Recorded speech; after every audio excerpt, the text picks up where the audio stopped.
I've been analyzing the data on high-performing professionals, and frankly, I found a recurring glitch in your logic.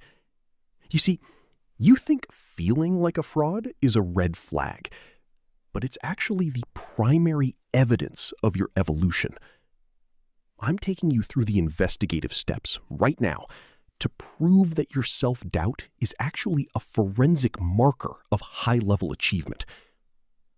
By the end of this case, you'll stop trying to cure your imposter syndrome and start using it as your most reliable KPI. Let's look at the crime scene of your last big success. You landed the promotion, you closed the deal, or you finally sat down at a table you once only dreamed of being invited to. But instead of popping champagne, I noticed you were looking over your shoulder. You know, waiting for someone to tap you on the arm and tell you there's been a mistake. I've seen this pattern hundreds of times.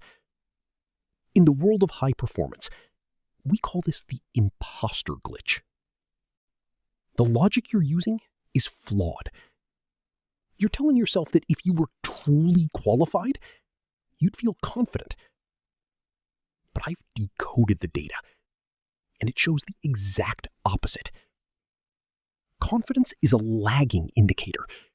It's a reflection of what you've already mastered.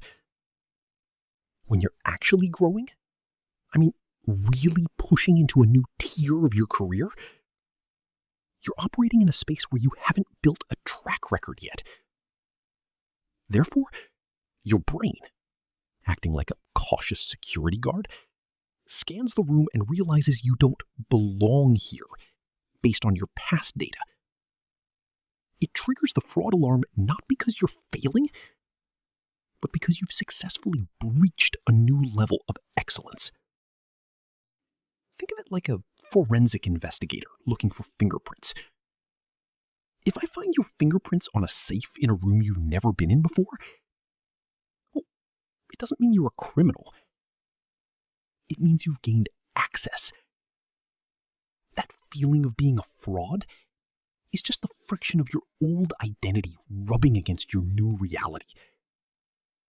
I've tracked the trajectories of CEOs. Ever wondered why this feeling specifically haunts the most productive women in the room? Why it seems to wait until you've actually achieved something before it decides to strike?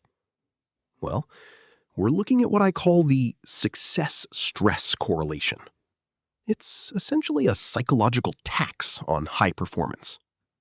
Think about your brain like a high-security network for a second.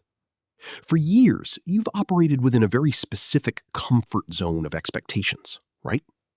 But the moment you land that promotion, or sign that major client, or nail a high-stakes presentation, you've essentially bypassed your own internal firewall. To your subconscious, this new level of success looks like a security breach. Because your self-image hasn't caught up to your external reality yet. Your brain flags your achievement as an unauthorized entry. It tells you you shouldn't be here, simply because it doesn't recognize this version of you yet. I want you to analyze the evidence with me. When you were doing average work, just staying in your lane, did you feel like a fraud?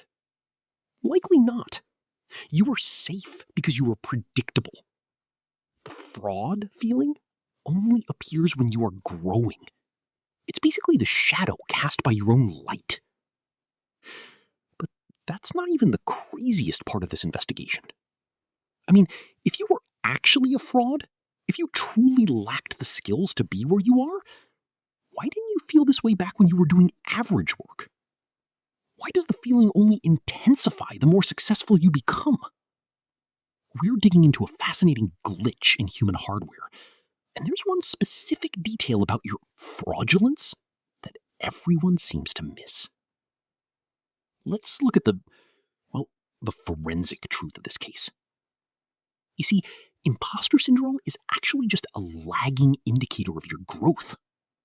Think of it like a GPS that's still trying to catch up, simply because you've driven way past your last known location, right? Your experience While you're busy looking for evidence that you don't belong, you're completely overlooking a psychological paper trail that proves exactly why your brain is playing these tricks on you.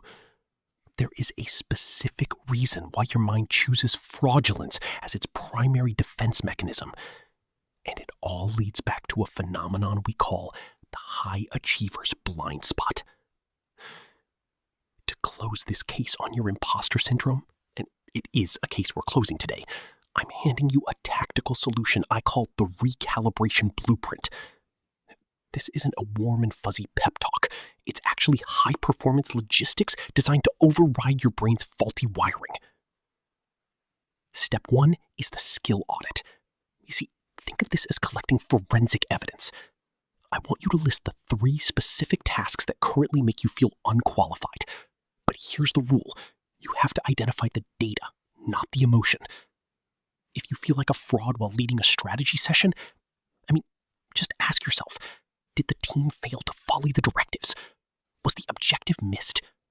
If the answer is no, then the feeling of fraudulence is an intruder, not a fact.